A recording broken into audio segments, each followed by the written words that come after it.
Good day everyone. So ngayon naman, magdadagdag pa tayo ng isa pang roles no sa Windows Server 2019. At ito ay ang ADDS or ang tinatawag na Active Directory Domain Services.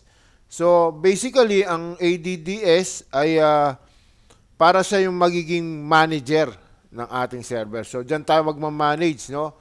Diyan tayo magdadagdag ng user, magtatanggal ng user, magdadagdag ng computer na pwede nating i-connect sa network at magtatanggal, no?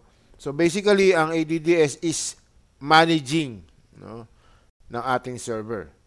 Okay, so to start, so again, dapat nasa server manager tayo. Okay, then you click manage. Then, add roles and features. So, ganun pa rin, no? Common na common to. Kabisado nyo na to dapat, no? Click next. Then again, role base. Click next. Choose the server. Click next. Then, you look for active domain services. Ito, no? O common mistake ng iba, ito yung naklik-click sa taas, no? So, magbasa-basa, no? Pag may time. So, Active Directory Domain Services. So, click nyo yan.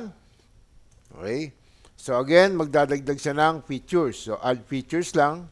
Okay. So magche-check na siya. Pag na-check na yan, click next. Okay. Again, next lang tayo.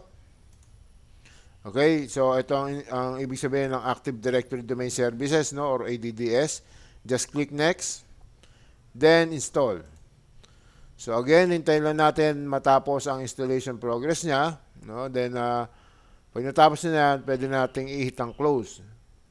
So, unlike other services, no, meron pa tayong gagawin para ma-promote ang ating server.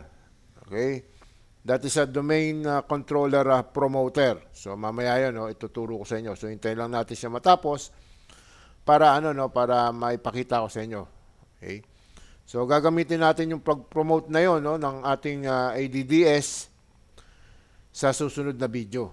So, ito ay ang pag-a-add lang ng ADDS sa ating Windows Server. So, reminder lang, ang ginagamit natin ay Windows Server 2019. Okay.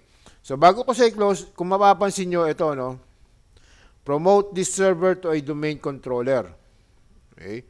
So, pwede na natin siya ditong gawin. So, pag clinic ko yan, mag-promote siya. So, may procedure yan, no? Sunod-sunod.